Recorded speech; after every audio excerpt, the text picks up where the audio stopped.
we landed on the moon and what we were doing and all those records and all the stuff going on. But I didn't know at the time until decades later that we had actually observed alien bases and things like that on the moon. And so that was kind of nice to look back Alan and say, Bean. wow, I was there. Alan Bean, yeah, sure. What about him?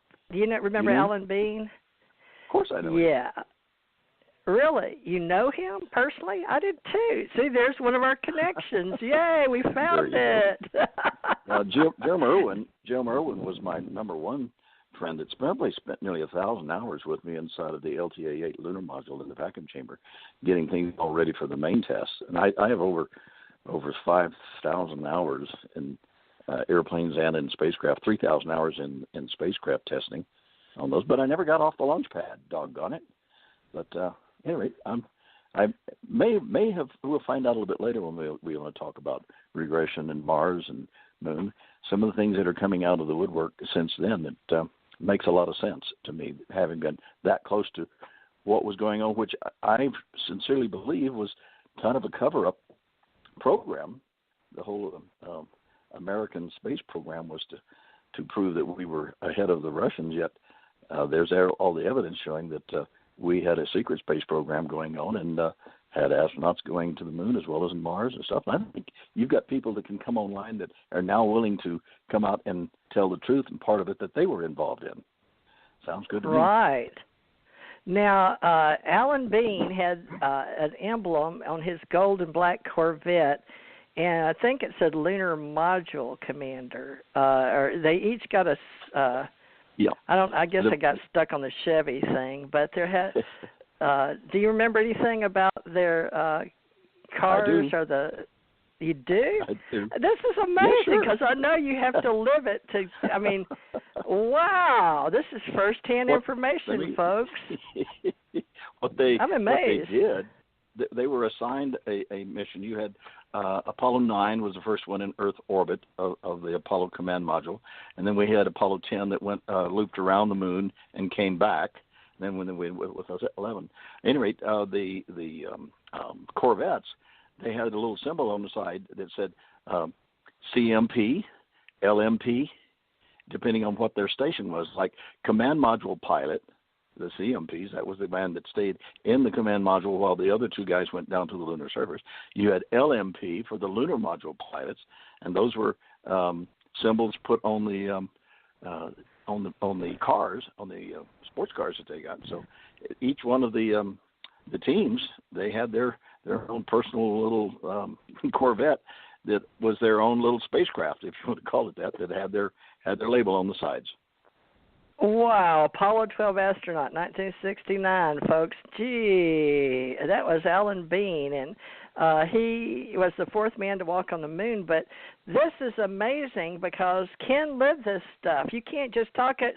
You don't keep this stuff in your brain, folks. This is how we know the real investigators and the real people from those that are just making it up are out there talking about stuff, calling themselves UFO investigators, and we're learning a lot here with Ken Johnston, who is actually, I've asked him to be a director with me, just like us starting NASA on the planet, but we're going to be the Allied Command of real people. We're the Men in Black, the old guys, Ken.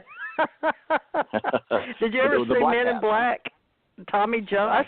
I met Tommy Lee Jones, I got to in Houston, but you know what's different about these people, some of these people that use fake names like that Chant Hannah on my Facebook, and I apologize to everybody if you're listening off of my social media free Facebook that, she told me that wasn't her real name, but I didn't realize how much that was going to cost me in being an investigator and business owner and a radio show person with a meetup group and just having spoken at a conference. And neither did Ken, but she actually sent Ken a whole bunch of stuff, and I'm sort of embarrassed, and I wasn't going to say much about it, but I need to have it recorded, Ken, so I'll remember. Now, we're not going to talk about the details other than she asked the girl that was at our 2017 meeting, Patricia Bullock, to let her be admin, and then she wiped out all my other admins and made herself, but she kept me and Patricia. Wasn't that nice of her? But she knows how to go into other UFO groups And, she was very convincing to me. So, Ken, I know she was very convincing. Did you hear her voice at all, or did you just have typing? These are the things we can talk about. All the correspondence I had with her, was on my chat line on Facebook, and where we chatted back and forth. And it became an attack on threatening me about the information that was being provided and all, and how the program and how your program was all faked, and that you were belittling people that had credit, not credit. They had how do you call it when they I have credentials. I don't know that she does, because we can't even find her right now. She's now deleted off Facebook. And being that she told me that wasn't her real name and that she had problems with Facebook in the past, we don't know who she is. We don't know that picture is hers. It's on another place. I'm researching her now, and it came up with something in French, that picture. So I don't even think that's her real picture. Or if it is, it's Photoshop. So I don't know, but I did hear her voice. But she would not, she was very slippery. And so she did talk to Janet Carroll Lesson and I, Janet of Hawaii, our ACO in Hawaii, and me here in Florida. So we had Hawaii director and Florida director, me. And then she was trying to talk to you and tell you things that were questionable. And she didn't know that you and I knew each other and that we'd met and we had a history. And we're going to, folks, it's just the way social media and people are, and they're up-and-coming people in the ufology business, alienology, and people that we hope are real. But hold on. Let me see if this is Ira. Is this Ira? What about the three, Ken, if I might, what about the three astronauts that died? Okay. This isn't Ira. No, that is Don Garrett. It sounded like my first cousin, Don Garrett, was with the Air Force. Is this Don Garrett? Yeah. Oh, wonderful. Yeah, great cousin. We had the first Apollo test, my crew and myself. Yeah, Don was one of the Air Force astronauts. We uncover the thing that killed the next three astronauts, the fire. Yep. Well, let's talk. We can talk about whatever you want, Ken. This is your show to bring on astronauts and pilots, and you can bring on even what's his name, John Gear, or what's that guy, Garrett, Learjet guy, if you want to. Oh yeah. All right. Yeah, John. But who is this, Don? Introduce yourself, please, because you're one of Ken's guests. Don, go ahead and tell us who you are. Okay, I'm Don Garrett. I was on the first test with Neil Anderson and another guy, I forgot his name. But it was very successful, except we didn't uncover what killed the next three. We were test specimens. They were astronauts, and we were hoping to be astronauts. But we did not uncover the problem, and the next three astronauts were killed in the fire. Okay, Gus Grissom. Yeah, Don, that was no, Gus we're going to have Roger you back Chafee too.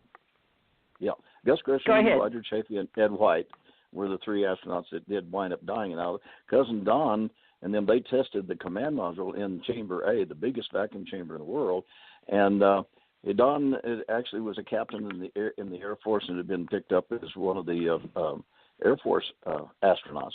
And if you don't mind me telling it, Don, is that you were ready in your little, whatever the airplane was, a little jet flying back to Houston when the word came that the Apollo 1 spacecraft had a fire and all three astronauts had died. And later they figured out it was some of the cabling underneath the not chairs, but underneath the beds where they would lay down and sleep on the missions. And if that had happened, my cousin wouldn't be talking to us right now, that it would have caught on fire. And they never did totally really complete all of that, because there was a lot of other stuff going on in regards to...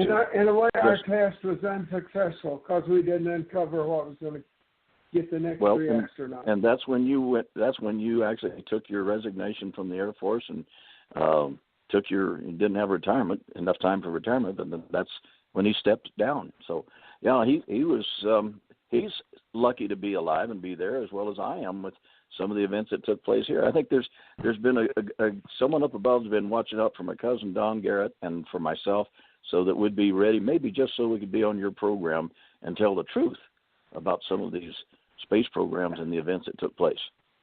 We've got to. Now, Don Garrett, well, you're going to be able to talk a lot. We got 2 hours. Okay, go ahead. There was another one of our Ken's brother was running the vacuum chambers where the tests were. So we were all three doing different things. Three? Yeah. From the one family, you had Dr. A.R. Johnston, my brother. He was one of the directors of the AC. Wait, what was the name of that the whole vacuum chamber place there, Don? I'm having one of those brain thoughts for a 77-year-old guy. What do we call that? Anyway, so AR was in charge of that, and they moved over, and Arso was in charge of the lunar sample processing over at the Lunar Receiving Laboratory. Don was the tester of the command module, and I was the tester of the lunar module. Can you figure that? 3 people from one family? And so one family got us to the moon. Yes, it did. Amazing. That's wonderful. Your genes, I hope you're passing them on to your kids. I don't know. We're trying to figure out that. And I was hoping Ira, but he may come on the hour, not knowing what time to come on or something. But maybe he thought it was next week. I don't know. But I'll put Don Garrett's name up here. But, Don, do you have time to help us in the future with building our real command? We're trying to build real people with real interesting things in science, technology, engineering, and math, but also to help people that may have some information that they want to be counted. And that's what Ken and I are about. We're wanting to find the old guys and then try to tell the kids what was really going on, because we've got people on Facebook and stuff really getting us all mixed up and trying to make us not like each other, which we don't understand. Ken and I are nice people. If I can help, I'd be glad to. Thank you. If I can help, I'd be glad to. Yeah, you know everything that took place in the earlier stages of astronaut selection than I had. So because you were at the Air Force and part of the what in the world did they call you guys with the Air Force? You had a abbreviated name for this astronaut. Yeah. Well, at any rate, the point is we were just test pilot. I'm not sure what you're asking. I have to tell a little story real fast for you here at TJ on Don. One of these West Point. He was the last of the selections from the West Point before the Air Force Academy opened. So he got a selection to either go Army or go over to the Air Force.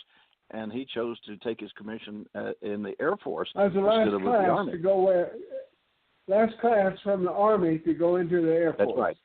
As he was. Whoa. So now, what year was that? Oh, geez. What year was that? I beg pardon? What year was that? From West Point. It was 1958. Wow. 1958. I remember that year well. I do remember that year well. I went to White Sands, New Mexico, and my uncle worked at White Sands in Los Alamos in the missile range over there. Well, they had lots of activity at White Sands. We could see it in Texas. We'd see the rockets coming up out of White Sands. You remember that? That's awesome. Yeah. Oh, yeah. We're doing our best to remember stuff. Some of us are getting that's what we're here for. All, but yeah, between the three of us, and then what we'll do is we'll find people to come on and document what they can remember. Yes. And, a lot of people don't want to write books like Ken did. But, Don, do you have a book out at all about your experiences? I'm sorry, I'm hard of hearing. I'm 83. 83 now. I said, did you have a book you have written about your experience by chance? Have you written a book? I don't have that book. I have a technical book. I wrote a book on implosion. That was my specialty, implosion. Oh, really? Yeah. I'd love to talk to you about implosion. Oh, my gosh. I do know implosion. The reason